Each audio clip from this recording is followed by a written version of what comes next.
In Lebanon, the wider conflict, with Nazar Farsak. He's a lecturer of international affairs at George Washington University. So let me come to you first. Ask you this: your immediate thoughts then on this Israeli attack on the UN Lebanese peacekeepers. We've had, widespread international condemnation, especially from European leaders. Italy's defense minister says it was a possible war crime.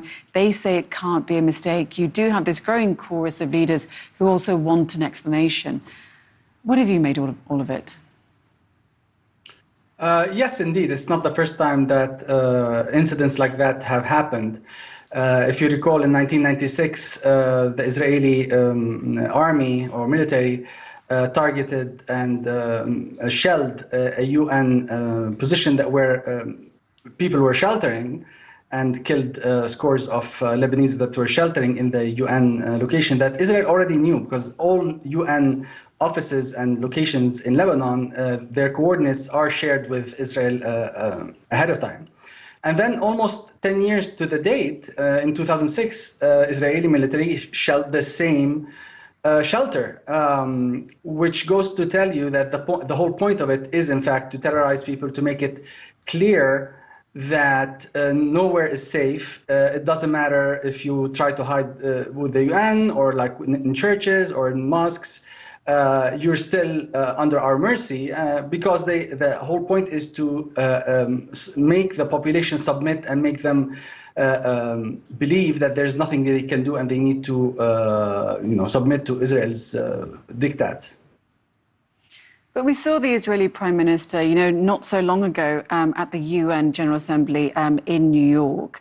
But does this attack then say that Israel doesn't care about the UN or its mandate? Indeed. I would say it's more than they don't care. They make sure to be clear about the fact that they are hostile to the UN, that the claim is that the UN is biased against Israel, and therefore Israel has no qualms with attacking actually UN personnel, just as much as there is an onslaught on UNRWA, the United Nations Relief Works Agency in Palestine. There has been an onslaught for the last 5 years.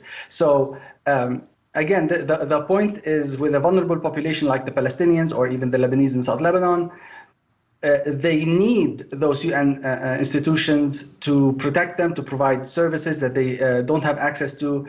These UN services came precisely because of the hostilities. So the mandate comes from the fact that there are hostilities between Israel and those countries, and the UN is just trying to minimize the humanitarian cost of it.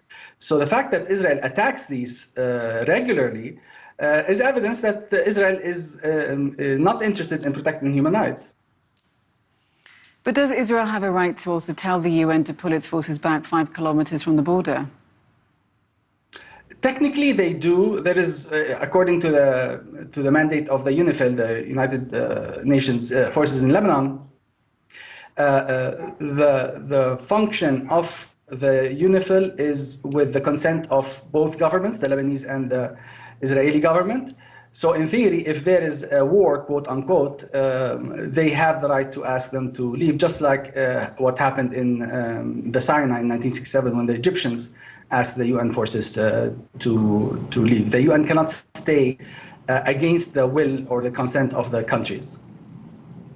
But the UN is so far refusing to do that, to actually listen to what Israel is saying. So then what?